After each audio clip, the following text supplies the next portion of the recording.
आता फक्त मी तुम्हाला एवढंच सांगेल की ते ट्रोल करा का हा ज्याच्या त्याच्या बौद्धिक पातळीचा प्रश्न आहे.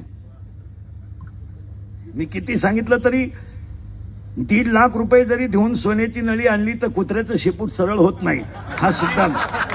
म्हणजे सोन्याच्या नळीत जरी घातलं तरी त्याच्यामध्ये ते होणार नाही. त्याला एक शब्द सांगतो बाबा, सांगू का शास्त्री? सांगू का? विश्वामध्ये जेवढे ग्रंथ झाले त्या ग्रंथांमध्ये श्री गणेशाय नमः, ओम श्री गणेशाय नमः, ओम नमोजी. पण सांगदेव 65 लिहिताना सांगदेव 65 मध्ये 3 गोष्टी अशा आल्यात. एक हठयोगी आहे आणि एक ज्ञानयोगी आहे. सांगदेव महाराज हठयोगी आहे आणि ज्ञानेश्वर महाराज ज्ञानयोगी आहे. हठयोग्याकडून आलेलं पत्र ज्ञानयोग्याकडे येत आहे तेव्हा ते कोरं आहे, तेव्हा ते कोरं आहे. आणि ज्ञानयोगाकडून पत्र जात आहे ती हठयोग्याला जात आहे त्यामध्ये 65 ओव्या आहेत.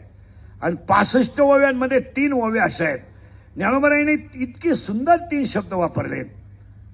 अलंकार तुम्ही कोणताही करा, अलंकार तुम्ही कोणताही करा आणि त्याला कोणताही आकार द्या, पण अलंकार सोनं सोन्याचं सोने पण सोडत नाही.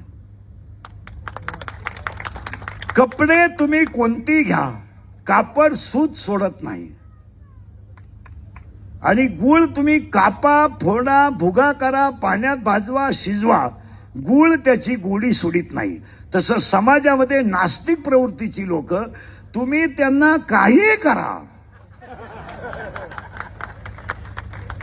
ते त्यांचा मूळ स्वभाव